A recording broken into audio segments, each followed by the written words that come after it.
I don't know what I was thinking. I know you haven't asked, but I'm going to let you know how I'm doing today.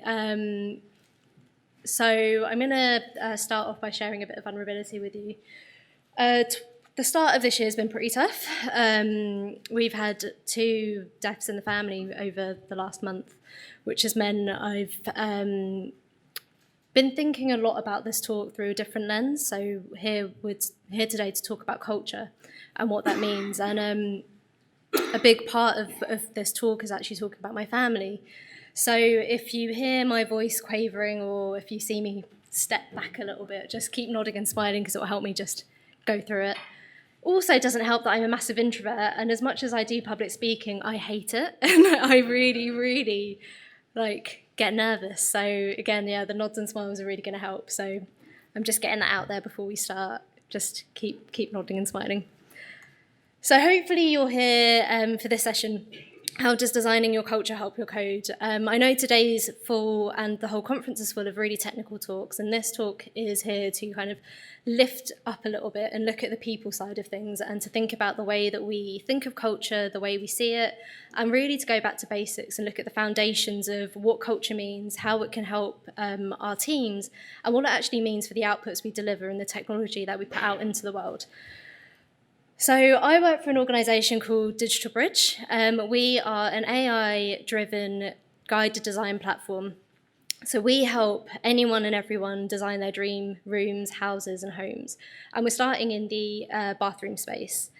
And so our mission is that anyone can actually design their dream rooms with the click of a few buttons or the swipe of a screen. And it's really made for us with opposable thumbs, but we want to make it as easy as possible for anyone to do it, even this cat.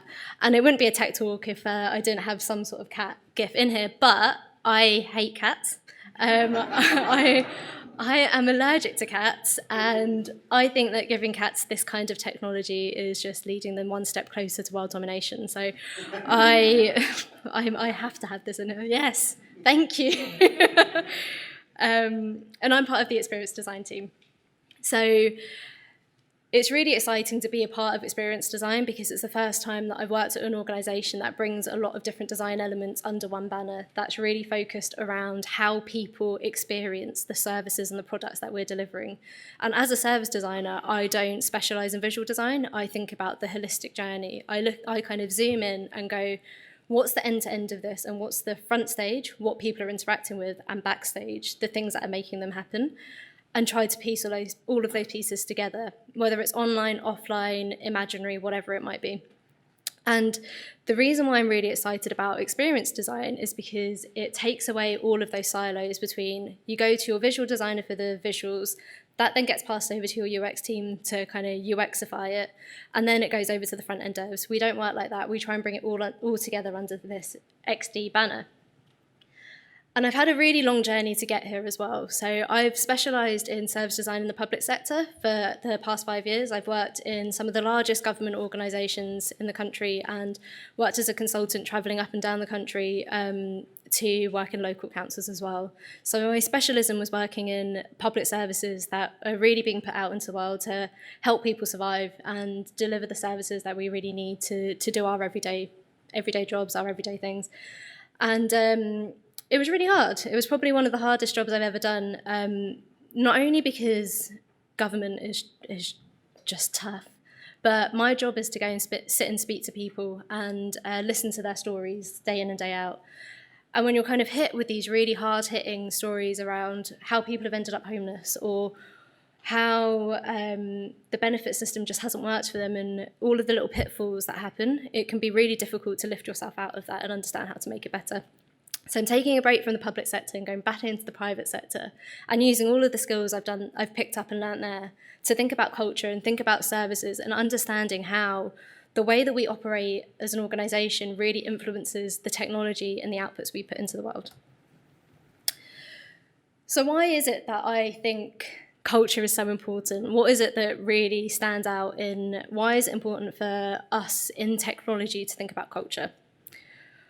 When you look at an organisation, often you'll hear the words, oh, well, that's the system we use, or this is the software that we've just bought. And then these are the processes that sit alongside it. So In order to use Jira, we have stand-ups every day. So Jira is the system and the process is the stand-up. And then the people just do it, right? You kind of buy the software, put in the process, and the people just do it along the side. And what happens is these three things happen in isolation. And they happen without really trying to connect the dots. So they're just floating around, figuring out how to work, and we just kind of sit back and go, it'll all happen, we'll figure it out as we go, and it'll be fine. What I actually think is systems, people, and processes all sit under this thing called culture. And when you try and bring these three silos together under the banner of culture, you start to understand how actually the system might not be fit for purpose. And the process you've put in place works for some people, but it doesn't work for everyone. And then you kind of start getting these subpar delivery outputs where you're not meeting your expectation or the KPIs aren't getting hit. And you're sitting there thinking, well, what's going wrong? What's going on? We've hired the best people. We've got the best software. We've got the process in place. What's not working here? That's where culture comes into play. That's where the kind of little intrinsic things that you might be doing in your day-to-day are preventing people from implementing the process or using the system to the best of their ability. And it's what happens when we really don't put enough emphasis on the people being at the heart of this, understanding the ways that we need to redesign that culture to bring the best out of people. Is this making sense so far? Cool. So what I see culture as, that big white blob, is, first of all, you as an individual. What's your culture? What do you stand for? What is it that makes you tick? How does that play out? Oh, hit it too fast. How does that play out into the team that you're working in? What does that mean for your day-to-day colleagues, the people that you're spending most of your time with, the people that you're doing your stand-ups with, you're working opposite, you're kind of having all of these conversations or not? And then what does that mean for your business? What does that mean for the overall culture that you're working in, the organisation's culture, the values that are given to you, the way the CEO works, the vision that you're working towards? How does it expand out? And once you start to get a grip of actually, I'm a part of a team, and this team is a part of this business, you can start to see it as a bit more of a target. So you sit at the heart of all of your team and then of your business. And what this talk is really here to do is to unlock each three of these blobs so that you can kind of leave with questions and skills to go and ask your team, ask yourself, and ask your business so that you can figure out if the culture is working, not just for yourself, but for everyone there. So this is the bit that's going to be tricky for me, so bear with. Your culture.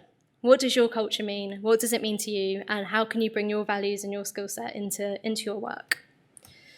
So the first question that I want you to take away with today is, what's at your core? When I talk about your core, I'm not talking about your abs. I'm talking about the kind of things that are intrinsic to you, the things that if push came to shove, you're not budging on. Like, these are the things that really, really make me, that really, I'm not going to shift on this. So some of the things that are in my core are my family. So these are some pictures from my mum and dad.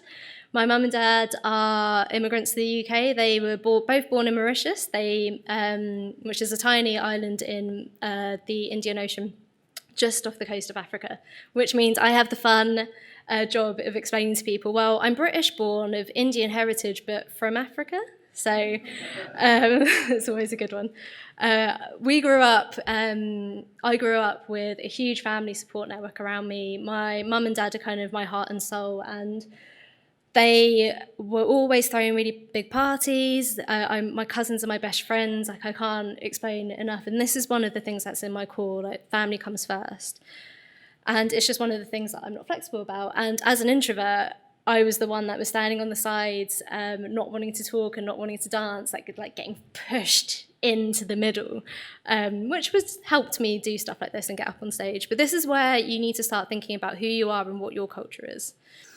And once you know what's in your core, once you know the kind of fundamental things, you can start to think about the flex. So these are the things that you care about, but you're more flexible about. So for me, my flex is I don't care what I wear. Like, it doesn't bother me what clothes I wear. And if that means I go to a different country where I have to change my attire or cover up or whatever it might be, I'm cool with that. It doesn't impact on my core. It doesn't change who I am. It's not one of my core values. Whereas for someone else, what they wear might be their core. And this means that when I meet someone who has a different culture and a different way of working, I can use my flex to make that person more comfortable and bring themselves into that situation and really make them be able to be who they are and become a part of that situation. So what's your core and what's your flex are two really, really important questions. And that's where we come to the modern day, where I'm a lot more flexible about, I don't have to see my family all the time. If my mum and dad are there, I'm cool, but I don't need to see my cousins all the time. And I have just put this in because it makes me happy. So we are a fun bunch of people. We often end up in human pyramids at the end of a family event. And what I really want to show here is that we forget these things when we start to go into a work setting. We feel like we have to take one hat off and leave it at the door when we walk through the office. And actually, I don't believe in work-life balance because I see life as 24 hours, and you've got that 24 hours every day, and it's all just life. And if you're not enjoying work, then that says to me that something's not working for you there. And really, you should be enjoying that whole 24 hours as much as you can, regardless of where you are and what you're doing. And to me, that means really knowing yourself and bringing that whole self into whatever environment it is you're working in. Things aren't going to be great all the time, but as long as they are most of the time, I think we're doing pretty well. So I really want you to think about what makes you you. When you've been hired into your job, when you're going into work for the first time, or you're starting a new job, or you've been promoted, it's for a reason. And it's not just because of your technical skills, and it's not just because of what you're able to deliver and output, it's because of you. It's because of the things that really make you you. So alongside understanding your capabilities and your CV and your checklist of, well, I can do all of this stuff, think about the things that make you you. What is it that makes you stand out? Why is it that you are the right person for that job and you've been hired in for a reason? So bring all of those reasons with you. So if we know what your culture is, let's talk about how to design these cultures so that we can empower ourselves and start doing the best jobs that we can and really delivering the best work that we can.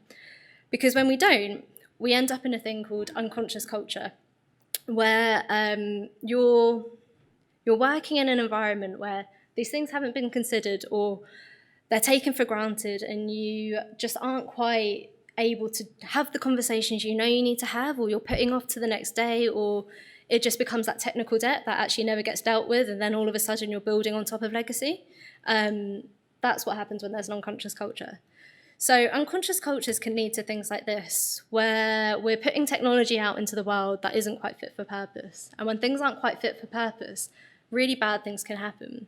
What's interesting about this story in particular is it was the police officers themselves that started to notice the technology was being biased, and it was giving them recommendations for things that they wouldn't make intrinsically. It was going against their assumptions and their built knowledge that they had.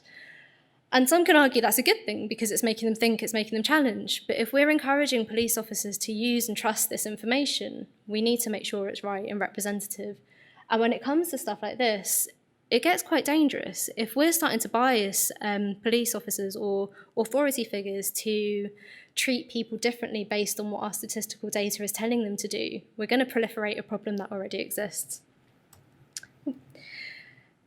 And this gets worse when you're thinking about jobs and loans and jail time. So it was beginning of last year that it was in the news. Courthouses in America were starting to use artificial intelligence to determine jail sentences. And it was showing that black males were being disproportionately put into jail for longer sentences than white males. And the way the court had signed the document to use this technology meant that the defendant wasn't able to ask for a retrial or to ask to understand why that was happening. It was against the data privacy laws around that technology and that IP. So when we're starting to use this technology, we need to be really conscious of how and what the knock-on effects are going to be, and if we're actually protecting the people we're meant to be. And again, for me, this comes down to our lack of awareness and a lack of diversity and cultural awareness to start having these conversations earlier on before that technology goes out into the world. And it gets quite funny when Alexa comes into play and it doesn't recognise everyone's accent. So we've got a Scottish person in our office who there's just no point trying, doesn't work, just doesn't work. And it is funny, but it's also really wrong because we're excluding people and we're setting a norm for what our expectations are for technology. And it's just not right and it's just not fair because technology has a huge opportunity to level the playing field for everyone to have access to. And the more we don't recognise that, or the more we're not having that conversation, the more people are excluding. And this is probably one of the scariest ones that I found, or it's just not okay. What even happened here?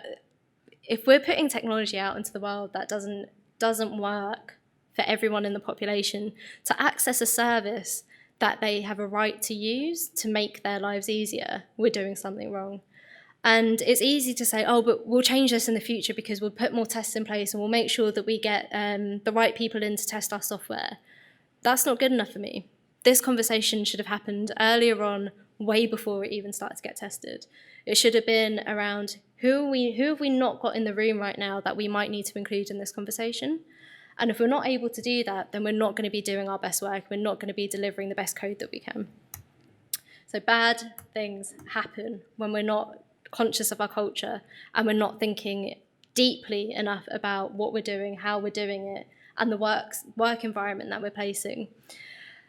And as part of this, it's really, really important to remember that we all have bias. So it's easy for me to come up here and say, oh, let's stop this tech from happening and let's all have the conversation. But if we're not true to ourselves and understanding what our own bias is, we can't have that conversation around it. So the reason why culture is so important into understanding the code and the work that we're putting out into the world is because when you have an open culture and you have the ability to have these conversations, you can address them in a way that means you work on it. If you have a culture where it's a challenge or it's an argument or it's defensive every time you bring up this conversation, you're never going to change the way that you work. So just getting it out into the open and being like, well, I didn't know that's where Mauritius was, so can you explain it to me a bit? What does it mean for your culture? How does it work? Much easier conversation to have than, oh no, we've already thought about it, don't worry. Because I'm going to assume you have thought about it and it's going to be okay. So yeah. Key point here is just remember that we all have those biases and we all come from different experiences, and whenever we walk into a conversation we bring all of that experience with us as well. And it's important here to remember that if we can't work together, nothing else matters. Because and I'm not trying to say that everything has to be rosy all the time, because I believe conflict is a good thing, it just has to happen in the right way. Once we can start to have those conversations and we can work well together, we can put good stuff out into the world. We can use technology and build teams and put good outputs out that really serve the people that are trying to use them. So what does designing culture really look like? What does it mean? It's here that I'm going to leave you with some questions to kind of take away, and I'm going to go through some of the answers that we've come up with at Digital Bridge as to how we've started to design a culture that we think is fit for purpose at the moment. It's also probably worth mentioning that over the last kind of 6 or 7 years, as I've kind of switched jobs and moved around the country, I've started to notice trends around culture, and I'm actually writing a book about culture design now. So a lot of this has kind of come through the research for the book and understanding what culture design means and how to really bring the best out of people. I should have said that at the beginning, but I forgot, so I'm saying it now. So what does a conscious culture look like? The first question is, how can we empower individuals? So if you think back to yourself and your culture and all of the value that you're bringing into an organisation, what will it take to empower you to unlock all of your hidden talents and to really be able to bring your true self into that? What does that look like? What does it mean? And who else in your team does that work for? What we've started to say is just bring your whole self to work. Don't think about not being able to tell people at work that you've had to go to a funeral, because if you're trying to do that, you're switching off the part of your brain that means you're going to be thinking about it somewhere else. Say it, get it out into the open, let us deal with it as a team, let's figure out what's going on. Bringing your whole self to work means that you don't have to be happy all of the time. It means that you can be and feel whatever emotion you're feeling every day, because we're human and that's just how we work. And if you don't want to do that, if you want to be happy all the time, that's absolutely fine as well. But do whatever works for you. Bring your whole self to work. Don't feel like you have to leave your hat at the door. This is probably one of my favourite ones. Like, how can we play? We forget that as children, our go-to methodology of problem solving was playing. So whatever environment we were in, we would always be exploring and trying to understand how to play with it, how to work it, how to fix it. So how can we bring more of that kind of genuine curiosity into the workplace to actually play together and figure out what that means? And the way that we've done this at Digital Bridge is we're just not scared to have fun. We try and bring play into all of our problem solving, whether it's understanding how our microservices are going to fit together and what that means, or going out and doing user research. We try and make it as playful as we can so that we have fun when we're doing it, because when we're having fun, we're delivering our best work. And it's not playful all the time. There's stressful times, there are deadlines like everywhere. But having play as part of our core really makes it easier to do. And on top of that, how do we want to work together? What is it that makes our way of working different to other places that we worked in? What makes it different to the previous stand-ups we've had? Or, what is it that we can do together to really change the way that we're delivering and building our product? We try and share expertise and knowledge at every step of the way. So we are very cognizant of the fact that none of us are experts in everything. We all know something really well, and we know other things less well. So how can we share that knowledge and expertise at every step and work in multidisciplinary teams so that we can learn together, grow together, and put really good outputs out together? And this is where it becomes a real team effort, because I am no longer the expert in service design, but I can do service design and a bit of visual design if my colleague Amy comes and helps me, and we do it all together and we figure out along the way. And as part of that, we try to understand how we can build for everyone. And this becomes really important, particularly at Digital Bridge, where everyone has a bathroom, and we're trying to understand and break up our audience into those different needs of bathrooms. So what is it that we can do to build for everyone? What does it mean to start to think about voice recognition as a design tool? And how can we start utilising different accessibility as part of this as well? And the biggest point that we've tried to implement is that we question, not challenge. So we go in trying to learn rather than to tell someone what's gone wrong, or to understand the reasons and decisions that have happened to get us to that point. And it's really, really important, because we have fun in our teams and we know how to do this. Then when we start to share across the business, we're starting to challenge in a different way, through questioning, through understanding. So what was the research that meant that you've used blue instead of white? Oh, cool, I understand that now, but maybe we could use this in the future. Have we tested it? What's going on? How's it going to work? It's a much easier conversation to have than, I just don't think that looks right. There's not much you can do to that, right? And when we start to think about building for everyone, and we understand all of those differences that people have, the different needs, the different use cases, how can we start to accept all that difference? Because recognizing your bias and recognizing your individuality is the first step. The next step is building a culture that actually accepts it and understands it and embraces it, because that's when the magic happens, and that's when you can start to unlock all of your hidden potential, because all of a sudden you've gone from being invited to the dance floor to actually dancing, and you can start, I really like dancing, and you can start to really work it in. And we try and build a business culture that's flexible for all. And I was really skeptical when I went back into the startup world and started to see unlimited holidays and flexible working from home, and you determine your hours, because I was like, that can't work in reality. Surely that's just for the parents in the office who kind of get to cut their hours around their childcare, and that won't be applicable to me because I don't have any carer needs. I don't need that. It's a nice to have, and it's great as a kind of selling point, but what does that really mean? And it wasn't until I started working here and started to look at the culture and realise that Flex for All actually means you bring your whole self into work.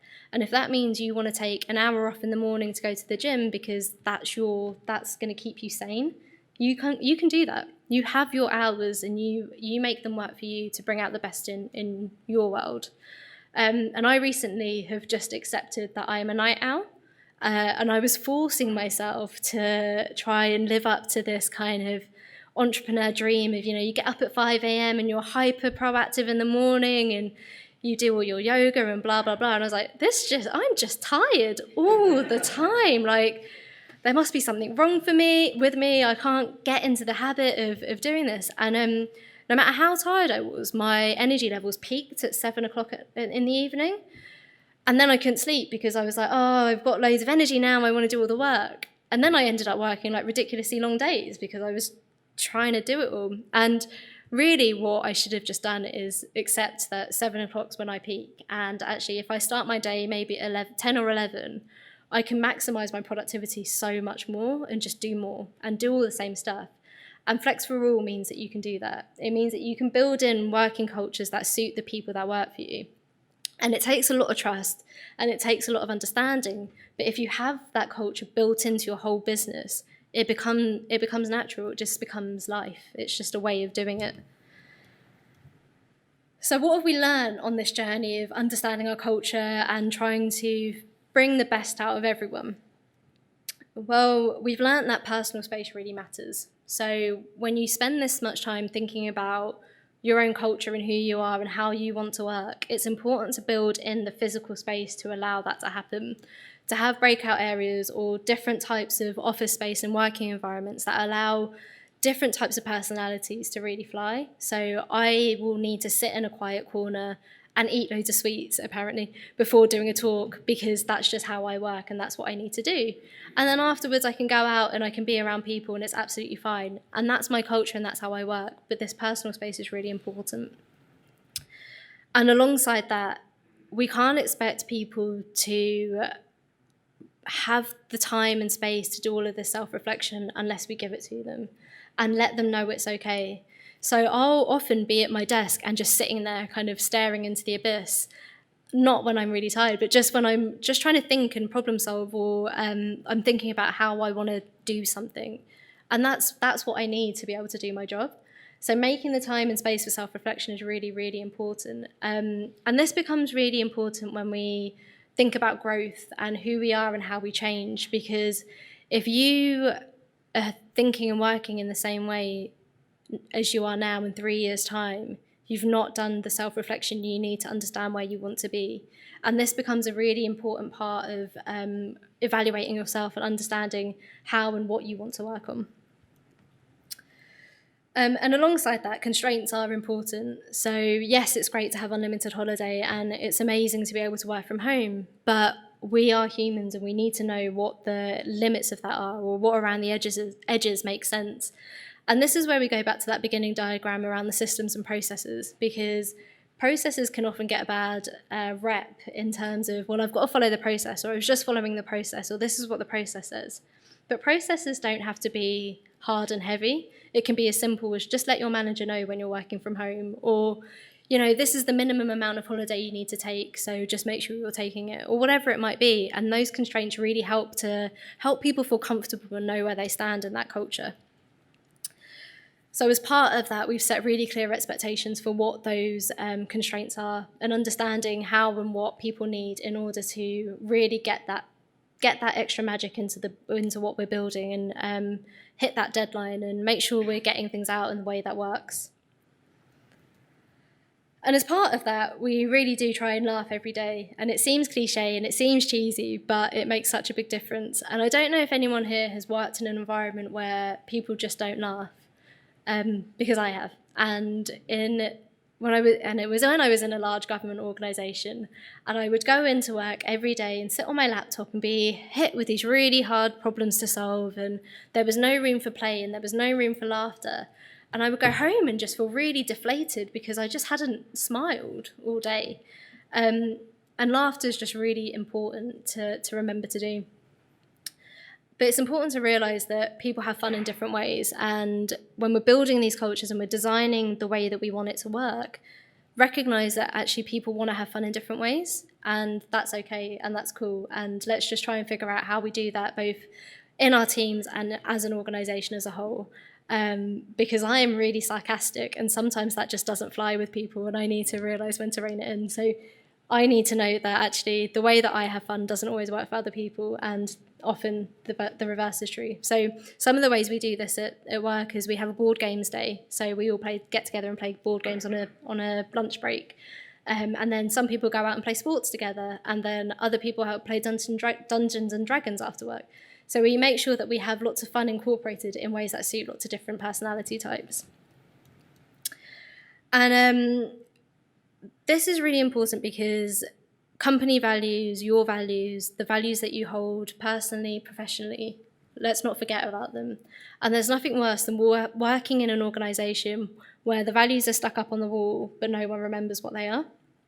So values are really good because they can bring together all of those different cultures in an organisation, yours, your teams, and the businesses, because they don't determine the culture, but they set a common understanding of how and what we work towards.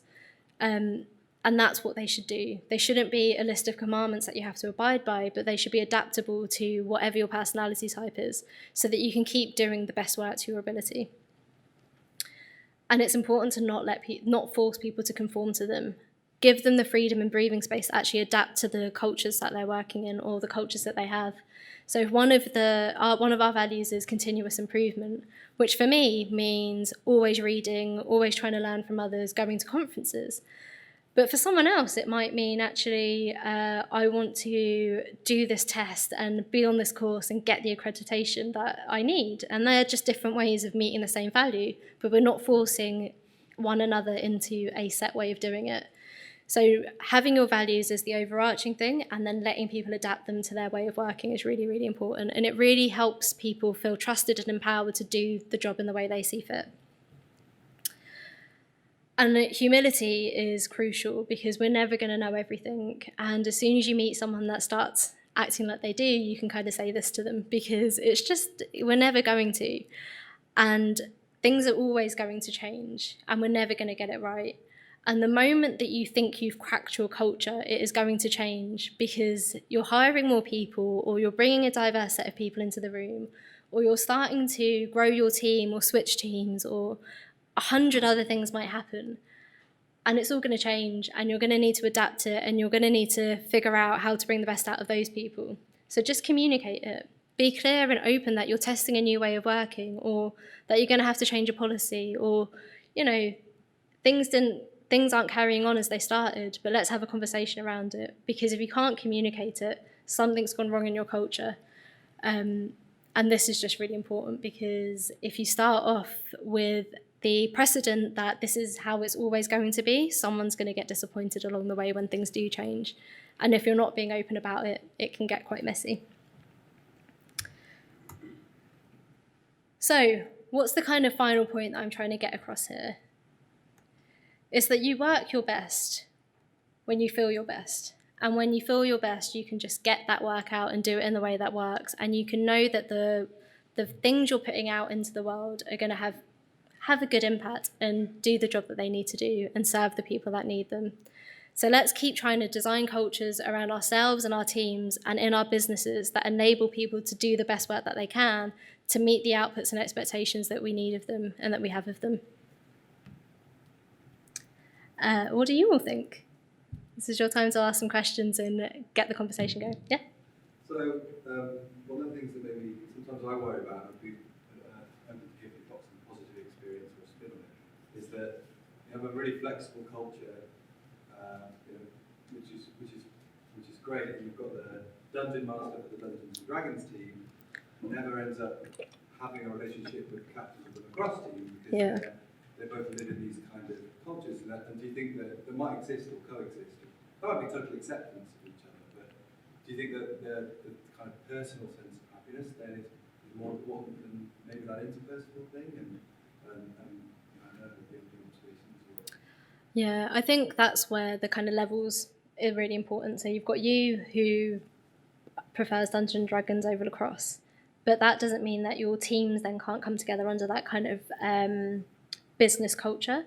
And that's why it's important to understand those different levels, because even though you work in your individual teams, you still need to come together and understand how those things are going to fit together either now or in the future, because the more silos we have, the more dangerous it becomes in terms of what we're putting out in the world. So you'll just have things not working or not fitting together, or communication breaks and you thought they were asking the question when you should have been, or whatever it might have been.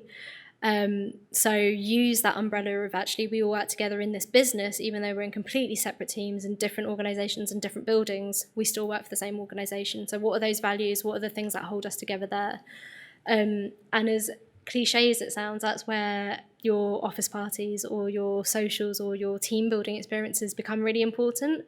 But they need to be designed and consciously thought of as well, so that it doesn't always result in getting drunk at the pub or, I don't know, whatever the alternative is. But think through how you want to start the conversation and figure out how to get people talking that haven't always talked. And does that help? Yeah, I think that it's a hard sell sometimes, the idea of organised fun. Yeah. Yeah, we've done a couple of things where we turned the office into an escape room.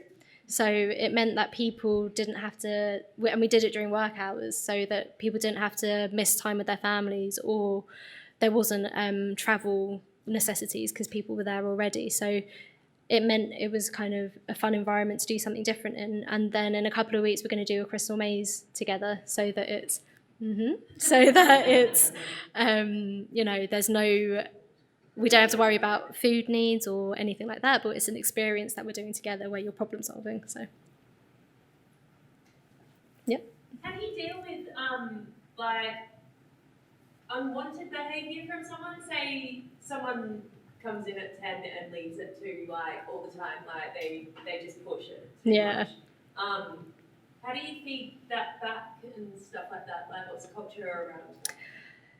Yeah, so when flexibility becomes it's taken for granted, or it feels like people are taking the piss a little bit, it's it's really difficult, because trust is really important here. And we all work in different ways and can produce different outputs and different time constraints. So what someone does in 4 hours, it might take me a whole day to do because I don't have the skill set. And we don't always know what's going on in someone's life. And this is where management structures become really important, because you might have noticed that, but their manager might know that they're their working hours for a bit of time. So you could go to their manager and say, oh, I just wanted to know, or have some clarity around whether this is what we're doing now, and if it's acceptable. You don't need to tell me what's going on, but, is it okay? Is something up? It's really hard, because this did actually come up as part of our flexible working. It was kind of, someone got called out for, oh, we don't think you're doing your hours. And they were like, yeah, but so-and-so comes in at this time and leaves at this time. And it was like, yeah, but I'm not their manager.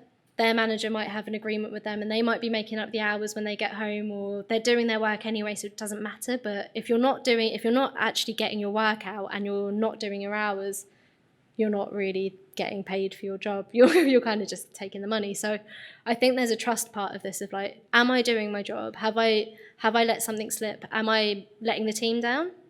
Yeah, if I am, right, I need to step up my work and be in the office more and get that time in. If I'm meeting all of my objectives, then yeah, I'm going to leave and go home. And I think that should be okay, personally, but it might not work for every culture. That's cool. Thank you. That's okay. Yeah. In that example where you're meeting all of your objectives and you go home and you're doing 4 hours a day, but you're doing what you need to do, how do you encourage people to learn new skills and do things that are going to keep them working harder anyway? Yeah, that's a really good point. So how is it that if you're kind of coasting and you're getting your work done in shorter hours, and you want to encourage people to learn new skills so that they can stay at work longer and you get more out of the people that you're there? So some of the more traditional techniques of career development and people development come into play here. So understanding what your long-term ambitions might be outside of the workplace. So often when we have a career, we have a career, but we've always got a dream of actually, if I didn't have this job, I would be a superstar singer or whatever it might be, or, you know, I'd take over the world or start up my own business. And they're kind of the hidden dreams that we don't talk about because we see them as separate. If you can encourage a conversation between your managers around, actually, what's your real intent here? Where, if you could do anything, what would it be? And you can start to bring in some of the, right, if you want to be a star and you want to be up on stage, well then why don't we start thinking about getting you to do more public speaking and figuring out, I don't want to be a superstar, but how do we get you to do more public speaking, encourage that side of you so that you're bringing more value back into work as well. And you can use those really big ambitions to start sowing the seeds of let's get the best out of you in your work through doing this other stuff as well. And it's also just nice to know what people's aims and ambitions are outside of their current job, because as a manager, you should want to help them get there anyway. Yeah. So sort of example of values of all the order and what they are. In that scenario where sort of values can be derived from sort of a higher corporate power, how do you sort of handle that in the context of your work?